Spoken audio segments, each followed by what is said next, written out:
Harley, thank you for taking time out right now. I know it's late. Thank you for having me. So I have to say something before we start this. The internet is a cesspool, but when Harley comes up, it's all love. I have never seen that shit before in my life, but all the comments involving you was all positive shit. I'm like that says a lot. You know what I mean? Like you left the stamp out there in Canada. Tell me about the beginning, like where you grew up, how it is out there cuz I don't know much about Canada. Tell me what it was like growing up out there. Well, I'm in South Oshawa, so it was a tough spot. So I was born and raised in Oshawa. My dad's been here was here his whole life.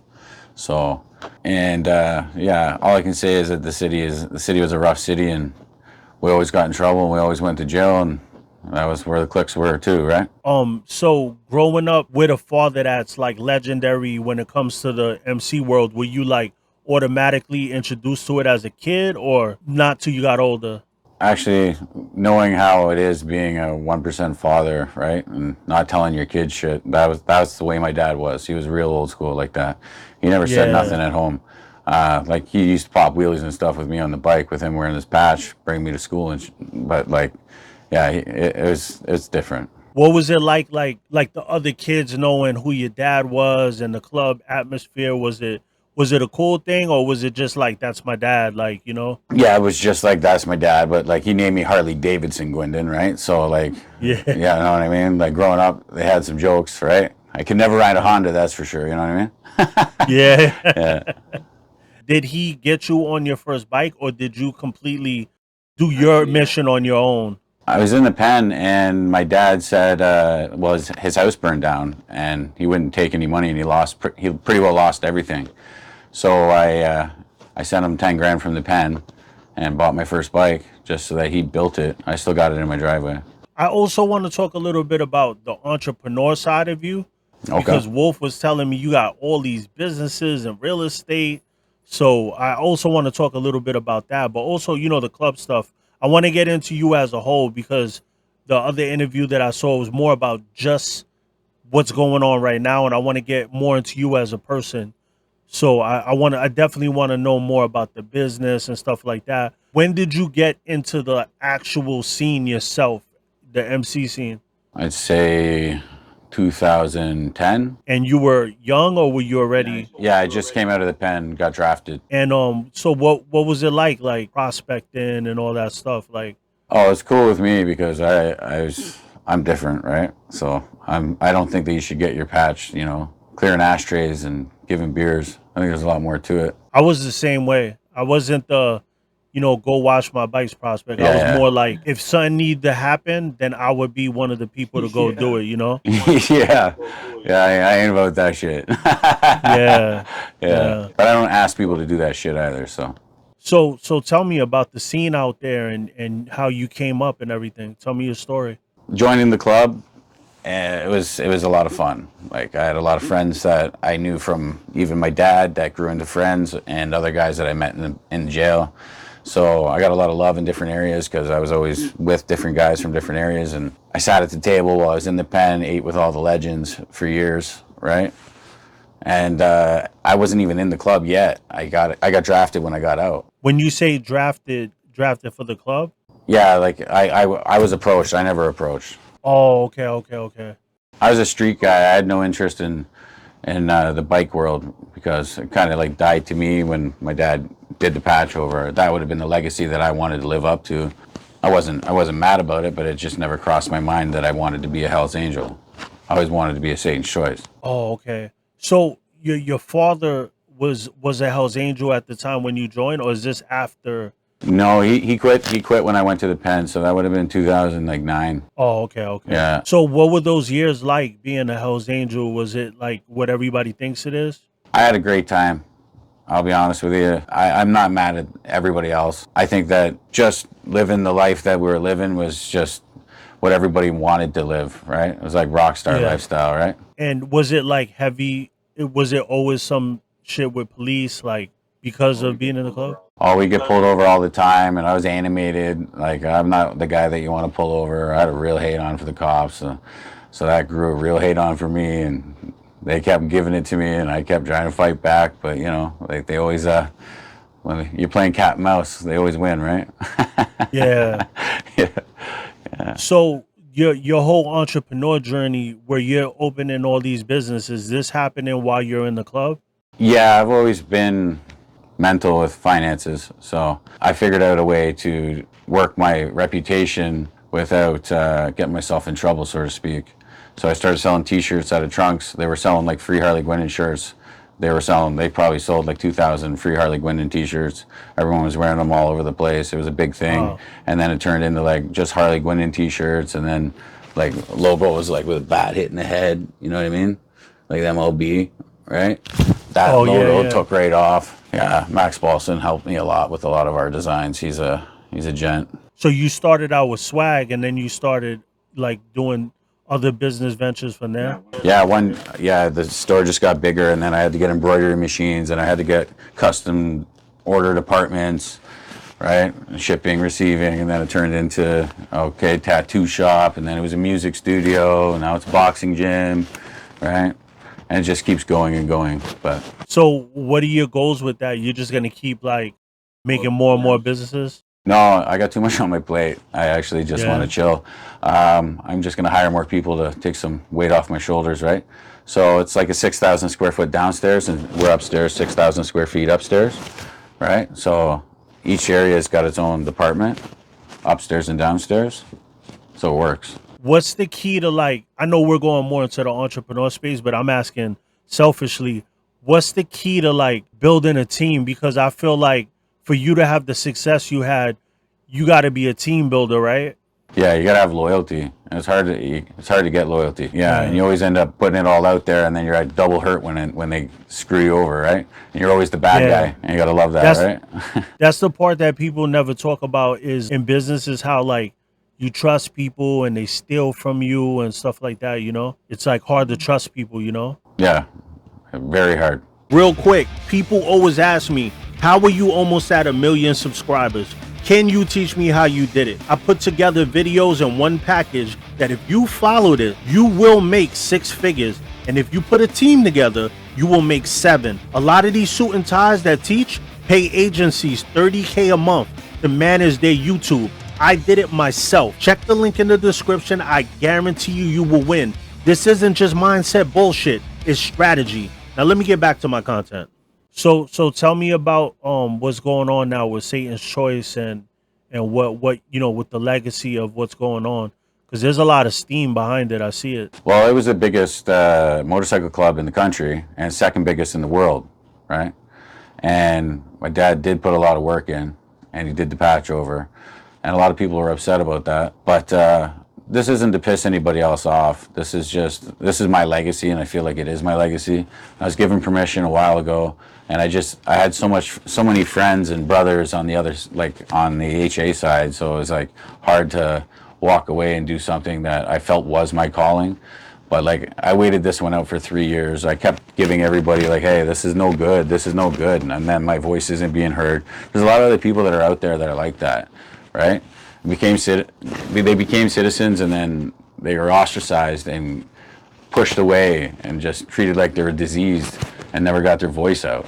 So like this is like almost like a secondary chance too. Like if you're not a rat, if you're not a goof, you're not a fucking diddler, all that other shit, right? I'll entertain your conversation. You know what I mean? And if it is on the like weird side, I'm not even gonna bring it. Like I'm not even giving it the time of day. Like my whole idea now is like fully international. I have like 12 states trying to talk to me, like New Zealand, Australia, Netherlands, Romania, the UK. There's a lot of places, especially like, and we're almost across the country already. And I haven't even came out yet. I'm sure you understand, like, it's not just the name too. People believe in me as well. And I'm not trying to sound egocentric, but I kind of earned that. I've got all the stripes of pain, you know what I mean? I heard you do a lot for the community out there, because I did a video talking about, you know, the whole interview that you had and stuff like that. And the love was crazy. I never see that on the internet. And I thought that was like, it spoke volumes, you know? Yeah, appreciate that. You know what? You just do what's right. You do it for your city too. Like that's what you're supposed to do. And I expect any other charter that's going to be adopting our patch and patching over with us to do the same. Like this isn't about like trying to take over territories and make money and selling drugs and doing all that shit. I'm on some Brotherhood shit, but like I still punch you in the face. You know what I mean? Yeah. Yeah. So you give respect, you get respect, and that's what it should be about. And it should be about nothing else other than that. And Satan's Choice is a 1% club, right? Yes. Was it in the beginning, or did it evolve to that? No, it's always been a 1% club. It's always been a 1% club. Oh, okay. And that's true that it was the second biggest in the world? Yes. Like the whole world, not Canada. The whole world, yeah. Wow. So you want to see it like that again, basically, right? Like where it's huge. That's exactly what I'm gonna do, yeah. What's the temperature feel like? Do you think like you'll be able to do it without like having all that tension? Like, Hey, I hope we don't have tension. Each area is gonna have their own polys, and it is what it is, right? But yeah. I'm gonna handle my area, and my people are gonna handle their areas, Yeah. right?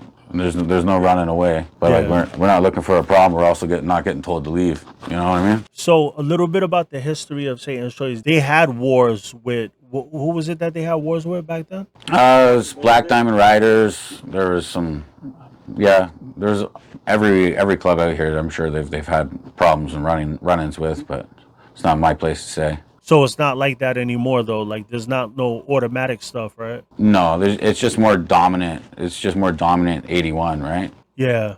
And like I love 80. I love the club. I loved so many people in the club, right? I just hated two goofs, and the guys are goofs, and the people backing them, I can't even believe are backing them, and the people letting them sweep shit under the rug, I'm even more appalled with, right? And I tried for 3 years behind the scenes before ever hitting the camera. I know I was anti-camera, right?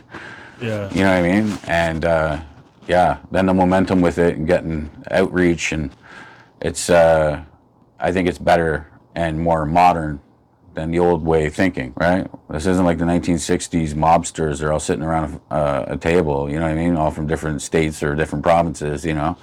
Like, we're just riding our bikes here, man. I saw like the media was even covering it, like the press out there. Is that going to be problems like with the law, you think, or do you think They can watch me all they want. I don't really care. Pull me over a few more times. I don't give a shit. But since the movement, you want to do something positive, still hold your ground, but do something positive. There's not really much that they're going to be able to say. Yeah. My only way of embarrassment here was just calling these guys out, hoping to, you know, pull their jam out. I didn't even get that. It's embarrassing for them. Like, they got to look themselves in the mirror, not me. I'm good. I can look myself in the mirror all day. Let me ask you some like like specific questions, but these are a lot of things that people ask about, and I don't know how it is in Canada, but I know in the States, if 1%ers are on the road, they don't want people just flying past them, you know, like passing 1%ers. That's something that people get pissed off about, a lot of non-club members. What do you feel about that? About there being a respect on the road for diamond clubs when you're in a pack, somebody not just flying past you or whatever. What do you think about that type of stuff? I really don't care, because chances are in a pack, people are only going to be doing 100, 110, maybe 120 if you're lucky, right? Yeah. So, like, guys on a move. Like, as long as you're not affecting my bubble, I don't care what anybody does. How do you feel about how would a person, you know, that meets you, because you know people get intimidated by diamond clubs, how would a person come up to you if they are interested in, you know, being involved? Are you approachable? Like, what's the way that somebody that you don't know can do it with respect? You can hit up my inbox on Messenger if you like, Harley Guindon. Hit my personal account, on my business account, please. If anybody's interested, it's 6 to 8 members minimum, 1% background, right? And then I got to vet them, make sure that they are who they say they are. Yeah, definitely. Well, I want people to be able to reach out. I think we can do this internationally as a whole. When you look at it, you got A and you have B. So the A team, and then you got like B to S with all these different clubs, right? Yeah. I want to make a club. We take all those different letters of the alphabet, and we just got A and B, right?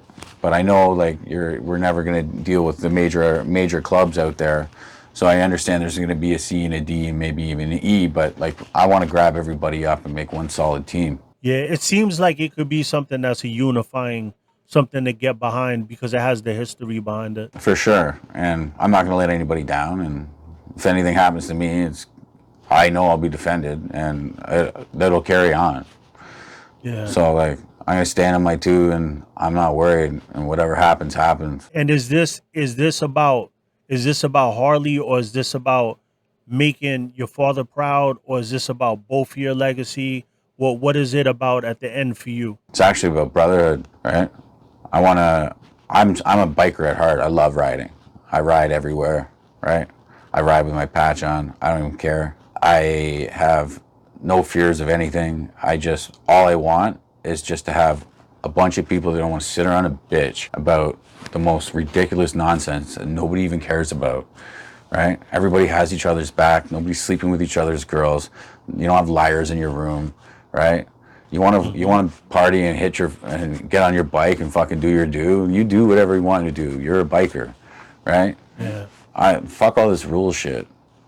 Obviously, you got to have rules that you follow as a constitution, but it doesn't need to be like and section A, B, other C. You know what I mean? This has gotten out of hand, right? And I think everyone's voice should be heard, right? You shouldn't be. Yeah. These guys just put people out on bad. I left on good. They changed my status bad when I made the club a couple weeks ago, right? Rightfully so. I totally understand it. It is what it is, and you're not going to silence me. I call a spade, and I know that they have to kick Buddy out and the other guy out too, right? Because there's no ifs, ands, or buts about it. What I've been saying the whole time is true, right? Just nobody was listening. And I was offended that nobody was listening because I thought that I earned that. You know what I mean? I like to ask people this question. Do you think real brotherhood is obtainable, or is it just something that we're all like chasing for? The ones that are in it for the right reasons.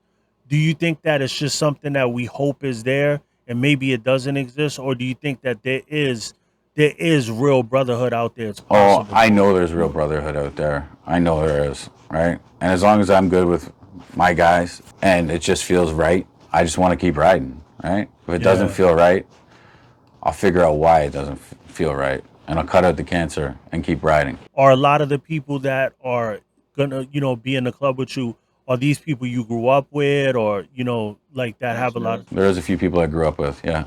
There's people that were in the club with my father as well. So so some OGs? yeah. This isn't some Mickey Mouse shit. This is gonna be like big thing. And I'm excited about it. Yeah. You can check me out at Harley G's Oshawa and put in your support orders if anybody wants support stuff. We're just starting out with our designs, but we will turn this into like a big brand of support, just like the same way 81 did.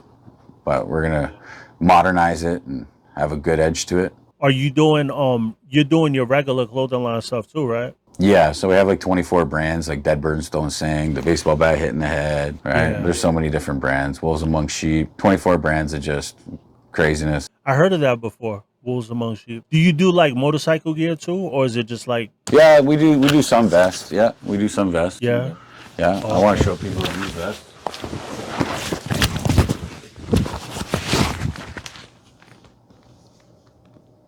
That's the vest. That's the cut. I'm getting buried in, so. Well, Harley, thank you for jumping on with me, on short notice like this. And if you ever want to jump back on, if you got stuff you want to, get out there or whatever, just hit me up. Appreciate that. And you can hit me up anytime too. If you see something makes you laugh, you want to try to talk, yeah, I can give you a better interview. Yeah, definitely. Okay? Thank you. All right, bro. Have a good one.